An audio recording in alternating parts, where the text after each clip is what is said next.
Irmãos, muita paz, em nome de nosso Senhor Jesus Cristo, aos vossos corações. Que esse amor divino possa sustentar-nos a todos em nossa luta de aprendizado.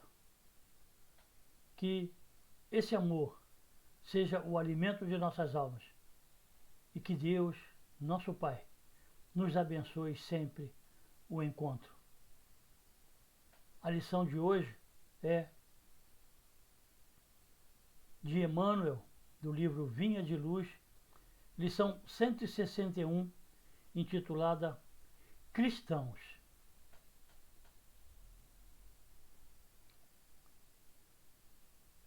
Se a vossa justiça não exceder a dos escribas e fariseus, de modo algum entrareis no reino dos céus. Palavras de Jesus estão no Evangelho de Mateus, capítulo 5, versículo 20. Se a vossa justiça não exceder a dos escribas e fariseus, ou seja, os cristãos precisam fazer algo mais do que os escribas e fariseus.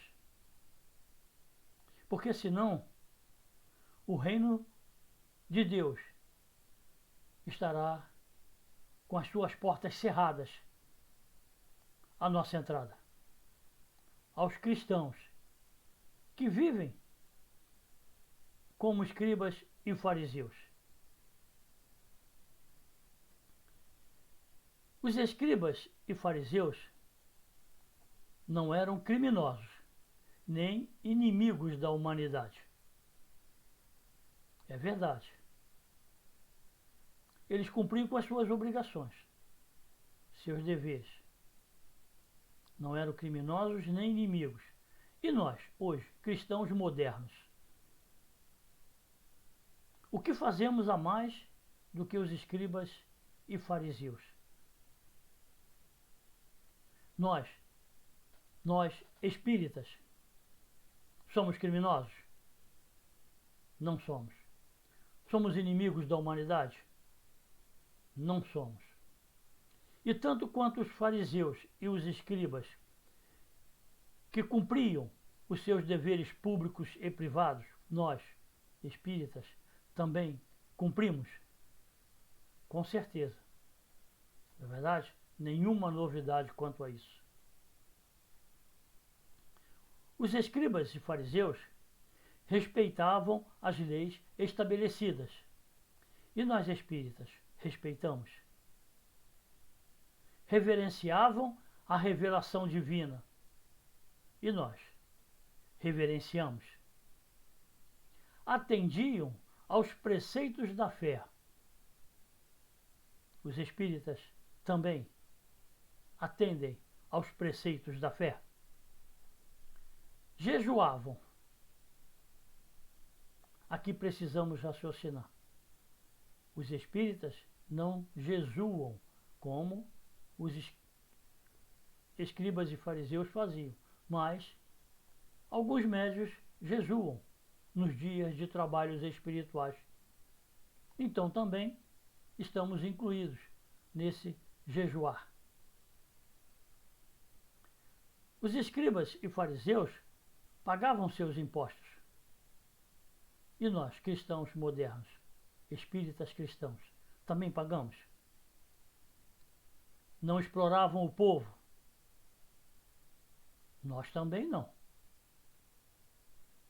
Naturalmente, em casa, deviam ser excelentes mordomos do conforto familiar. E todos nós somos, né? Cristãos, espíritas cristãos. Todos nós somos excelentes mordomos do conforto familiar. Vivemos para isso. Não é verdade? Até agora, nenhuma diferença entre os que os escribas e fariseus faziam e que nós, cristãos modernos, também fazemos. Mas a palavra de Jesus é mais dura.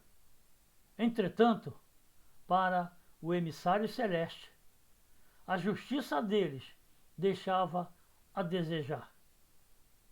E, se a justiça dos escribas e fariseus, quando atendiam a todos os preceitos, a todas as responsabilidades e deveres humanos para Jesus, deixava a desejar, e nós, cristãos modernos, vimos que fazemos a mesma coisa do que eles, também estamos deixando a desejar.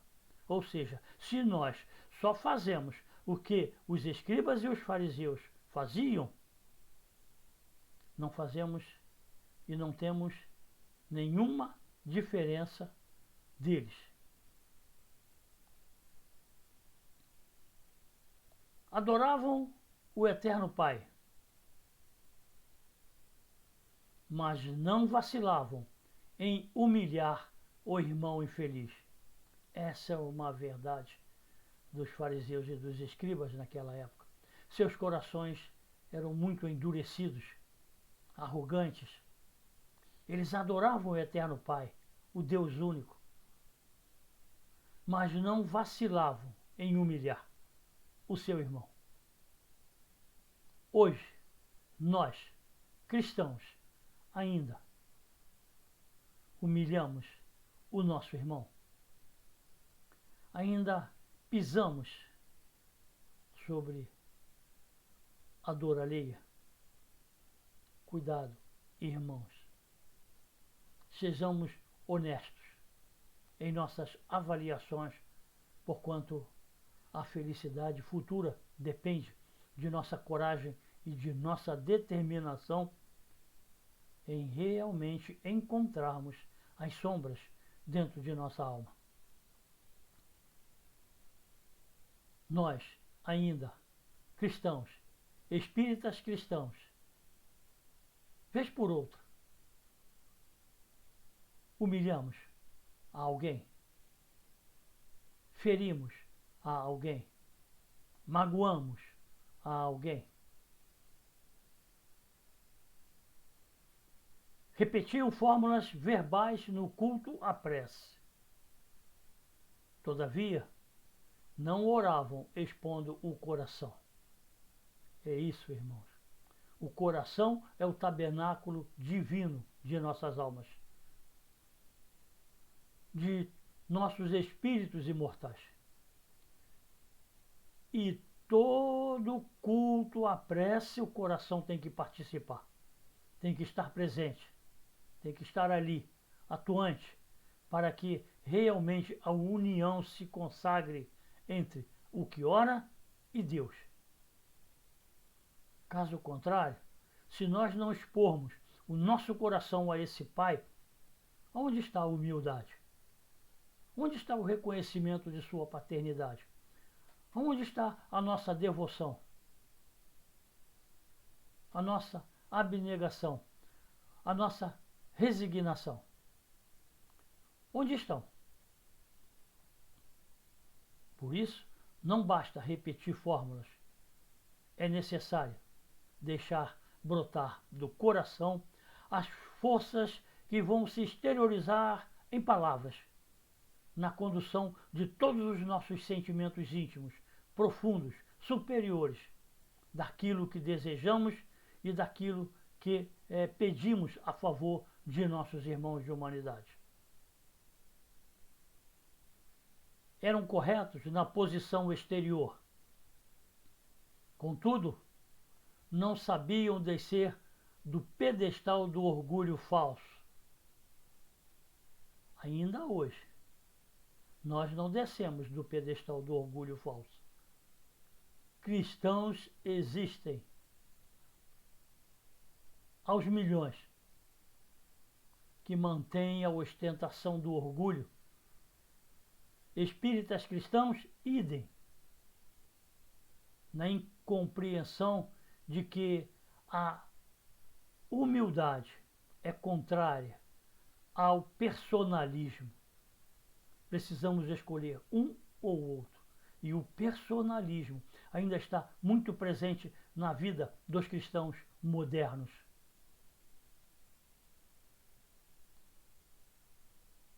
Não desciam desse pedestal para ajudar o próximo e desculpá-lo, até o próprio sacrifício. E nós? Nos sacrificamos? Descemos do nosso pedestal? Deixamos o nosso ego de lado para podermos humilhar-nos, para podermos sacrificar-nos a favor de nossos irmãos de humanidade? Será que nós renunciamos a esse personalismo doentio, ao orgulho, à vaidade, à presunção? Precisamos, irmãos, ter olhos de ver, mas de ver o nosso mundo íntimo, de enxergarmos a nós mesmos, as nossas imperfeições, as nossas deficiências, a fim de que possamos realmente realizar alguma coisa a mais do que os escribas e fariseus. Caso contrário, já sabemos a regra: não entraremos no reino de Deus. É simples assim. Raciocinavam perfeitamente no quadro de seus interesses pessoais. Quem não faz isso, mesmo nos dias atuais? Todavia, eram incapazes de sentir a verdadeira fraternidade. E nós? Deixamos nossos interesses pessoais de lado para podermos atender à necessidade do próximo com esse sentimento chamado fraternidade? Será que nós já conseguimos, irmãos, esquecer um pouquinho os nossos interesses do mundo, e renunciarmos para podermos verdadeiramente servir a esse mestre na pessoa de nossos irmãos mais necessitados do mundo? A doutrina espírita fala muitas lições contra o interesse pessoal.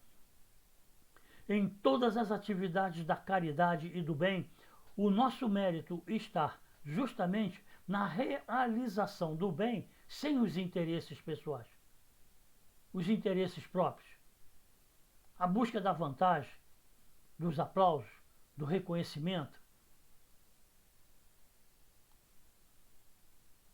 Inclusive, esses interesses pessoais que seriam suscetíveis de conduzir os vizinhos ao regaço do Supremo Senhor, ou seja, conduzir essas almas também para o caminho do bem, arrastá-las conosco, caminhando lado a lado nas pegadas do Senhor Jesus. Mas para isso, irmãos, não basta o raciocínio brilhante, a inteligência perspicaz, não basta. Precisamos abolir os interesses para que a verdadeira fraternidade se instale em nossos corações. Eis porque Jesus traça aos aprendizes novo padrão de vida. Até agora, irmãos, precisamos avaliar se não somos os escribas e os fariseus modernos dentro da obra do Senhor. Embora tenhamos todo o conhecimento de nosso Mestre Jesus, ele já nos traça o roteiro. Ele já nos pede para podermos seguir-lhe a pegada carregando a própria cruz. E o que temos feito? Além dos escribas e fariseus.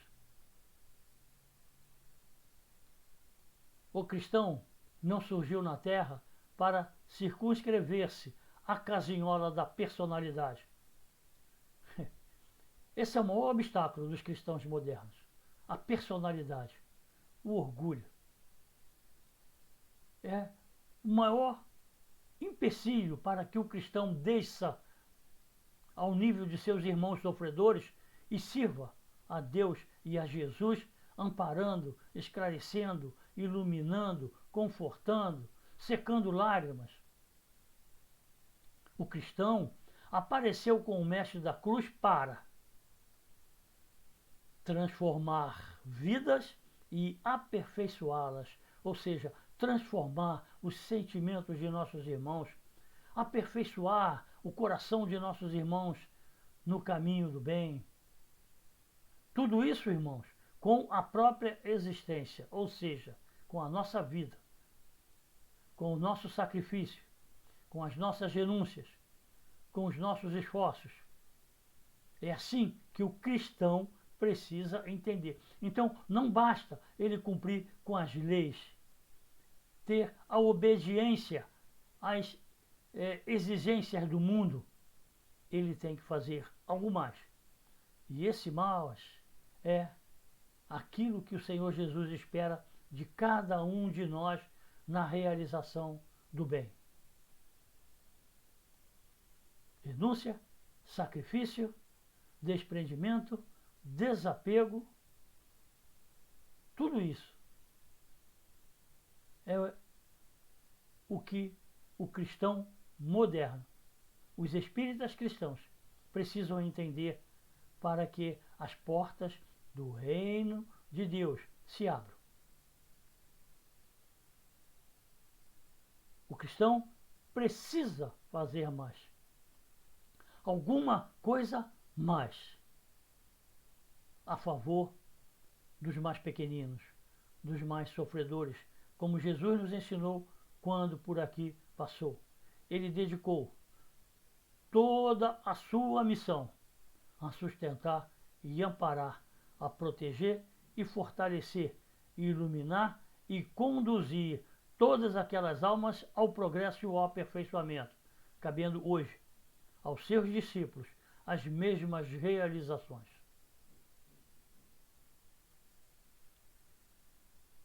Que, sob a inspiração do mentor divino, todo cristão será sempre um cântico de serviço aos semelhantes. Essa é a posição dos cristãos hoje. Servir. Servir como Jesus nos ensinou.